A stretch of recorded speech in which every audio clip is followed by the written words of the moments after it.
မင်္ဂလာပါဒီနေ့မှာကတော့ဆုမြတ်တန် Foundation ကပေးတဲ့ scholarship အကြောင်းလေးနဲ့မိတ်ဆက်ပေးချင်ပါတယ်။မိတ်ဆက်ခင်ကြီးကျွန်မနာမည်ကတော့အချမ်းဖြိုဖြစ်ပါတယ်။အများကတော့အချမ်းလို့ခေါ်ကြတယ်ပေါ့နော်။အချမ်းကဘင်္ဂလားဒေ့ရှ်ရဲ့ချီတကိုမြို့မှာရှိတဲ့ Asia University for Women မှာကျောင်းတက်နေပါတယ်။အချမ်းကဆုမြတ်တန် Foundation ကပေးတဲ့ scholarship ကိုလည်းရှောက်ထားတဲ့သူဖြစ်တဲ့အတွက်ပေါ့နော်။အချမ်းကဒီဆုမြတ်တန် Foundation ရဲ့အကြောင်းရဲ့သူရဲ့ချက်လေးကိုအချင်းချင်းလေးပြောပြပေးချင်ပါတယ်။အရာစိတ်မကောင်းစွာလည်းပဲပြောပြမယ်ဆိုရင်ပေါ့နော်ဆုမြတ်တန်ဆိုရင်ညီမလေးကတန်း20မှာရုတ်တရက်စီးရုံတင်ရပြီးတော့ကွယ်လွန်သွားခဲ့ပေါ့နော်ညီမလေးဆုမြတ်တန်ကစာရေးကြိုးစားလို့တရားလည်းဖြစ်တဲ့အလုပ်လည်းရင်ကြိုးစားတယ်အခုသူကကွယ်လွန်သွားပြီးတော့နောက်ပိုင်းမှာပေါ့နော်သူကစွန့်ထားတဲ့ပတ်စံတွေပြီးတော့သူရဲ့မိသားစုအတိုင်းဝိုင်းကပြန်ပြီးတော့လူထမ်းထားတဲ့ပတ်စံတွေနဲ့နော်ဒီဆုမြတ်တန်ဆိုတဲ့ foundation ကိုတည်ထောင်ထားတယ်ပြီးတော့ဒီမြန်မာပြည်ရဲ့ကျောင်းမတက်နိုင်တဲ့ကျောင်းသူကျောင်းသားများကိုလည်းသူတို့ရဲ့ပညာရေးသူတို့ရဲ့အနာဂတ်အခွင့်အရေးတွေအတွက်ပေါ့နော်ဒီဆုမြတ်တန် Foundation က scholarship တွေနဲ့သူတို့ကိုထောက်ပံ့ပေးထားတာဖြစ်ပါတယ်။ဒါတွေကလည်းညီမလေးဆုမြတ်တန်ရဲ့ဆန္ဒကိုဖြစ်စေပေးလိုက်ခြင်းပဲဖြစ်ပါတယ်ပေါ့နော်။အခုဆိုရင်အချမ်းကဒီဆုမြတ်တန် Foundation ရဲ့အကြောင်းကိုအချင်းချုပ်ပြောပြပေးသွားတာဖြစ်ပါတယ်။ချမ်းဆုမြတ်တန် Foundation နဲ့ပတ်သက်ပြီးတော့ပေါ့နော်အချင်းချုပ်လေးပြောပြပေးသွားပြီးဖြစ်တဲ့အတွက်ချမ်းရဲ့အကြောင်းလေးကိုလည်းနည်းနည်းပြန်ပြီးတော့ပြောပြချင်တာပေါ့နော်။အချမ်းခဏကပြောခဲ့တယ်လို့ပဲအချမ်းကဘင်္ဂလားဒေ့ရှ်ရဲ့ချီတကိုမြို့မှာရှိတဲ့ Asia University for Women မှာအချမ်းက economic ကို major အနေနဲ့ယူပြီးတော့ finance ကိုတော့ minor အနေနဲ့ယူထားတယ်ပေါ့နော်။အချမ်းတို့ရဲ့ Asia University for Women ကလည်းဒီချီတကိုမြို့ထဲမှာပဲရှိတော့ပေါ့နော်။ချီတကိုမြို့ကိုတချို့ကစိတ်ဝင်စားကြတယ်။ဘာဖြစ်လို့သူတို့မှာတောင်တန်းတွေရှိတယ်။ပင်လယ်ကန်ချီတွေလည်းရှိတယ်။ပြီးတော့ DC Park ဆိုတဲ့ပန်းချံပေါ့နော်ဒီမှာပန်းလေးဆိုရင်အများကြီးအမျိုးတွေအများပြားကြီးပဲရှိတယ်ပေါ့နော်အားကြောင့်မို့နေကလူတွေတခြားမြို့ကလူတွေလည်းဒီချီတကိုမြို့ကိုလာလေကြတယ်ပေါ့နော်ချီတကိုမြို့လေးကိုလူတွေကစိတ်ဝင်စားတယ်လို့ချင်တို့ရဲ့ University ကိုလည်းအများကြီးစိတ်ဝင်စားကြတယ်နော်ဘာဖြစ်လို့ဆိုတော့ချင်တို့ရဲ့ University က international ဖြစ်တယ်ပြီးတော့အမျိုးသမီးတွေအတွက်ပညာရေးခေါင်းဆောင်မှုနဲ့သူတို့ရဲ့အတွေ့အကြုံဖွံ့ဖြိုးတိုးတက်မှုတော့ပေါ့နော်ချင်တို့ဒီ University ကအထောက်အကူပေးတာပေါ့နော်အဲ့ဒီအချိန်မှာဆိုရင်ဒီဘင်္ဂလားဒေ့ရှ်ကအမျိုးသမီးတွေရောဒီတခြားဆက်နိုင်ငံကအရေးသမီးတွေပါဒီ Asia University for Women မှာကျောင်းတက်နေကြတယ်ပေါ့နော်ပြီးတော့သူတို့ရဲ့ background ပေါ်မှာကြည့်ပြီးတော့ scholarship ဆိုရင် half scholarship နဲ့ full scholarship တွေလည်းပေးသွားတယ်ပေါ့နော် Asia လို့ဆိုရင်ဒီမှာနေတဲ့အချိန်မှာဘာသာစကားတွေလည်းမတူကြဘူးယဉ်ကျေးမှုတွေလည်းမတူဘူးအမြင်တွေမတူတဲ့ခါကျတော့သူတို့စီကနေအသစ်ဆန်းလေးတွေကိုတင်ယူရတယ်ပေါ့နော်အဲဒါကြောင့် Asia လို့တော့တခြားလူတွေရောပဲအဲ့ဒီအသစ်ဆန်းလေးတွေတင်ယူပြီးတော့ Asia လို့ရဲ့ကိုယ်ပိုင်အတွေးခေါ်တွေလည်းတွေ့တက်လာတယ်ပေါ့နော်။ Asian ဒီတက္ကသိုလ်မရောက်ခင်မှာပေါ့နော်။ Asian ရဲ့ education background ကိုပြောပြချင်တာက Asian ကဒီထိုင်းနိုင်ငံမှာရှိတဲ့ကရင်ဒုက္ခသည်စခန်းမှာပေါ့နော်။ Asian ကကြီးပြင်းလာတဲ့အတွက် Asian ပညာရေးမှာအရင်တော်တဲ့ထဲမှာမပါဘူးပေါ့နော်။ Asian ကျောင်းမတက်ပဲနဲ့ Asian မိဘတွေနဲ့နေစာလုပ်တူလုပ်ခဲ့တယ်။တနေ့လုံးကတနေ့စာရတဲ့အတွက် Asian ကျောင်းတက်ဖို့ကအစီအပြေနေဘူးပေါ့နော်။ပြီးတော့ Asian အသက်ကားတွေချိန်မှာဆိုရင်ဒါစနစ်ကြကြလောက်ပဲရှိတယ်။ Asian အသက်နဲ့လုံးနဲ့လည်းကိုက်ညီမှုရှိဘူး။အလုပ်ကဆိုရင်နေဘူးလည်းလုပ်ရတယ်၊မိုးရွာလည်းလုပ်ရတယ်။အလုပ်တွေကကျတော့ပြောင်းဖို့ချိုးမြုပ်ပြီးခုခုပြီးစိုက်ဆက်တစ်ဖြစ်အများကြီးပဲရှိတော့ဘူးနော်။ Asian မရရAsian ဖြာတက်ပြီးတော့လည်းဒီမြုပ်ပြီးခင်မှာအိပ်ပျော်ခဲ့ရတဲ့အချိန်တွေလည်းရှိခဲ့။အားကြောင့်မို့လည်းဖြစ်မဲ့တင်ပေါ့နော်Asian မိဘကAsianကိုအလုပ်တွေမှာဆက်ပြီးတော့မနေမြောက်ခိုင်းစေချင်တော့ဘူးပေါ့နော်။ဘာဖြစ်လဲဆိုတော့စိတ်ဆက်မှလည်းဘာမှတိုးတက်လာမှာမဟုတ်ဘူးပေါ့နော်။ဒီချမ်းအဖေနဲ့မိနဲ့ပြောလေးပြောထားရှိတာကပညာတက်ရင်အရေးအောင်မှာပဲလုပ်ရမှာပေါ့နော်။အဲကြောင့်Asianအကြောင်းပြန်တက်ခိုင်းတယ်။ Asian မြန်မာပြည်မှာ3တန်းတဝက်နဲ့ပဲတက်ခဲ့ရတယ်ပေါ့နော်။အဲကြောင့်Asianဒုက္ခသည်စခန်းရောက်လာတဲ့အချိန်မှာAsian 3တန်းနေပြန်စားတက်ရတယ်။ပြန်စားတက်တဲ့အချိန်မှာAsianစာမလိုက်နိုင်တော့Asian 3တန်းကျတယ်။အဲ့တော့ဆုံးမပေးဘူးနော်Asianပြန်တက်တဲ့အချိန်မှာAsian 6တန်းမှာထက်ကျတယ်။တခြားAsian စိတ်ညစ်တယ်ပေါ့နော်စိတ်ညစ်ပေမဲ့မိဘတွေကတော့အပြစ်မပြောပါဘူးသမီးဆက်ကြိုးစားဆိုပြီးတော့အမြဲတမ်းတိပေးတယ်ဖေးမပေါ့Asian အားမလျှော့ပဲလေပေါ့နော်6တန်းကိုAsianပြန်တက်တယ်အဲ့ဒီကနေစပြီးတော့Asian ကြိုးစားလိုက်တဲ့အချိန်မှာAsian အဆင့်3ရခဲ့တယ်ပေါ့နော်ဒါ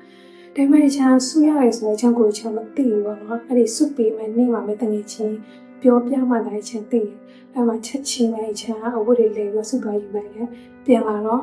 အဖေနဲ့မေအလုပ်ပြန်လာတဲ့အချိန်မှာအချင်းကပတ်စံပေးပြီးကတော့လိုက်ပြီးတော့ပေါ့နော်အချင်းကြောင့်အဆူရတယ်လို့ပြောပြလိုက်မှအိမ်ကတိပြီးတော့မှသူတို့ဒီဝမ်းပါကြတယ်ပေါ့နော်အချင်း6တန်းနေ့ကနေစပြီးတော့ပေါ့နော်အချင်းဆောင်ပွဲကြာတာလေးမကြုံဘူးတော့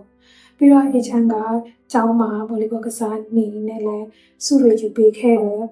အချင်းကအားကစားမှာထူးချွန်တယ်ဒီလိုထူးချွန်မှုအတွက်လည်းအဖေကတင်ပေးခဲ့တယ်ပေါ့နော်အမေကလည်းပဲအချင်းကိုအိမ်ကိစ္စတွေမခိုင်းပဲနဲ့တတောက်တနေရာကနေထောက်ပံ့ကူညီပေးခဲ့တယ်ပေါ့နော်အချင်းက volleyball international ကွင်းမှာကစားချင်ခဲ့တယ်ပေါ့နော်ဒါပေမဲ့ဒါကငယ်ဘဝရဲ့အိမ်မက်တစ်ခုနဲ့ပဲကြံ့ခဲ့တာပေါ့နော်အချင်း high school ပြီးတော့အချင်း college ဆက်တက်တယ်ပေါ့နော်အချင်းတို့ဒုက္ခသည်စခန်းမှာဆိုရင် public health major ပဲရှိတယ်အချင်းရဲ့အိမ်မက်ကကြတော့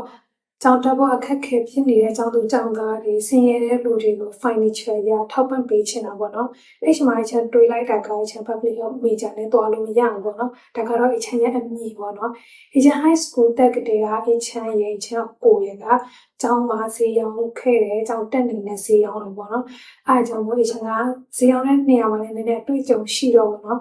အချင်းက economic major ကိုယူမယ်လို့အချင်းကစဉ်းဖြတ်လိုက်တယ်ပေါ့နော်အဲ့ဒါကြောင့်လေးနှစ်တက်ရမယ် college ကိုပေါ့နော်အချင်းကနှစ်နဲ့ပဲတက်ခဲ့တယ်ပေါ့နော်ပြီးတော့အချင်းတို့ရဲ့ဒုက္ခသည်စခန်းမှာဆိုရင် college ပြီးဘာမှဆက်တက်စရာအကြောင်းမရှိတော့ဘူးပေါ့နော်အားကြောင့်မို့အချန်ရဲ့အဖေရောအချန်ရဲ့ဆရာတော်ရဲ့အချန်ပြုချက်နဲ့ပေါ့နော်အချန်ကကျောင်းမပြီးခင်ကတည်းကအချန်ကဒီခန့်အပြင်ဘက်မှာရှိတဲ့ကျောင်းတွေကိုစုံစမ်းထားတယ်ပေါ့နော်လူမီးမဟောကြီးဒီကျောင်းတွေကိုအချန်က apply လုပ်ခဲ့တဲ့အတိုင်းပဲအချန်ကမပါခဲ့ဘူးပေါ့နော်ဒါပေမဲ့ကံကောင်းစွာနဲ့ပဲအချန်က Brighter Future ဆိုတဲ့ GD program ကိုအချန်က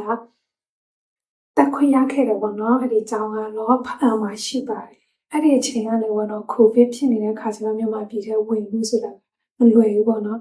အချမ်းလည်းကျောင်းရန်တက်ချင်တယ်ဆိုတော့တငယ်ချင်းတွေနဲ့ဒီမြောက်ဝတီတရားအောက်ကနေပေါ့နော်ခါရေခါလောက်ရှိတယ်အဲ့ဒါကိုသူများရဲ့အကူအညီနဲ့မြန်မာပြည်ဘက်ချောင်းကိုရောက်အောင်သွားခဲ့တယ်ပေါ့နော်ကျောင်းကိုရောက်တော့လေဒီကိုဗစ်ကြောင့်အချမ်းကြီးကြီးဖြေဝါခက်ခဲဖြစ်ပါတယ်ပေါ့နော်အခက်အခဲဖြစ်သွားတဲ့အချိန်မှာအချင်းတို့ဒီ Brighter Future ကဆရာကပေါ့နော် UK ကသူနာမည် Steve လို့ခေါ်တာပေါ့နော်သူကအချမ်းကိုအကြံပေးတာကဒီဘင်္ဂလားဒေ့ရှ်မှာရှိတဲ့ Asia University for Women ကဒီမတောင်းဝင်တဲ့ဒီခွင့်ရှိရပေါ့နော်အဲ့ဒါနဲ့အချမ်းကဒီ Asia University for Women ကိုအချမ်းကြည်လိုက်တယ်ပေါ့နော်အဲ့ဒီမှာဆိုရင်အချမ်းကြိုက်တဲ့ major လေးရှိတဲ့အတွက်အချမ်းကစင်ပြေသွားတယ်ပေါ့နော်အချမ်းဖြည့်ပြီးတော့အချမ်းကဒီ Asia University for Women မှာကျောင်းတက်ခွင့်ရခဲ့တယ်ပေါ့နော်ခုလက်ရှိအချမ်းကျောင်းတက်နေတယ်ပေါ့နော်အချမ်းကျောင်းတက်ခဲ့တဲ့တက်တန်းရှောင်းလုံးမှာဆိုရင်ပေါ့နော်အချမ်းတတိထားမိတာတော့ငွေကြေးရတော့တိကပဲကြာတယ်ပေါ့နော်ပတ်စံမရှိဘူးဆိုရင်ကိုဘာလုပ်ချင်လဲလုပ်လို့လည်းမရဘူးပေါ့နော်အဲ့လိုမျိုးအချမ်းကfree education တွေကို join ဖြစ်တာများတယ်ဒါပေမဲ့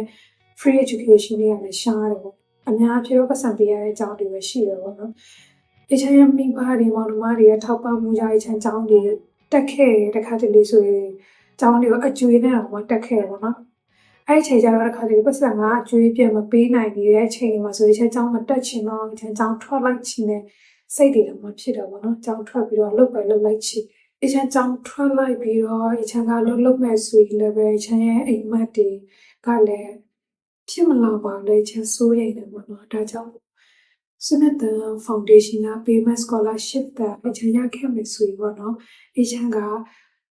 အမေဖေရဲ့အကျွေးတွေကိုတက်နိုင်တဲ့လောက်ဆက်ပေးချင်တယ်ပြီးတော့အချမ်းကွန်ပျူတာဝယ်ချင်တယ်ပြီးတော့အချမ်းရဲ့စေတနာလာပေါ့နော်အချမ်းဒီညီမလေးစုမြတ်တန်ကိုလည်း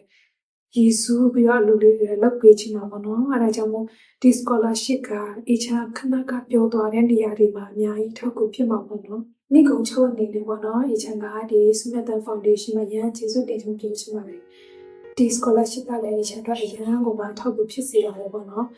အခုဆိုရင်ကျောင်းတက်ချင်လို့ပဲငွေကြီးကျောင်းမတက်ရဘူးကျောင်းဒီကိုရက်လာလိုက်ရတဲ့ကျောင်းသူတွေလည်းကျောင်းသားတွေလည်းအများကြီးရှိနေပေါ့နော်ပညာမတက်တဲ့အခါမှာသူတစ်ပါးရဲ့လိမ်လည်မှုမတရားအနိုင်ကျင့်မှုအထင်သေးမှုခွဲခြားဆက်ဆံမှုတွေကလည်းတချို့လူတွေခံစားနေရတယ်ပေါ့နော်အချင်းတို့ဒုက္ခသစ္စကမှာဆိုရင်ပေါ့နော်ဒီပညာရေးမှာထောက်ပံ့မှုတွေနေတဲ့အခါကျတော့လူငယ်တွေက အသက်ငယ်ငယ်လေးနဲ့အလုပ်လုပ်ရတယ်အိမ်အောင်စောစောကြတယ်ပြီးတော့သူများခိုင်းတဲ့အလုပ်တွေလုပ်ရတယ်အလုပ်လုပ်ပြန်တော့လည်းသူများပေးတဲ့လောက်ပဲသူတို့ရတယ်ပေါ့နော်အဲ့ဒါကြောင့်မို့ဒီနေ့တက်တဲ့အမြန်ကြီးလိုအပ်တယ်လို့HNကနားလည်သွားတယ်ဒါကြောင့်လည်းပေါ့နော်ကိုယ့်ရဲ့ community တိုးတက်ဖို့ဆိုကိုယ်တိုင်ကလည်းကြိုးစားရတယ်လို့ကိုယ့်ရဲ့အနောက်ကနေပံ့ပိုးကူညီပေးမဲ့လူတွေလည်းအများကြီးလိုအပ်တယ်ပေါ့နော်ဒီမှာတော့ HN ကပေါ့နော် message တစ်ခုနဲ့ HN ကိုချုပ်ချင်တာကတော့ပညာရေးက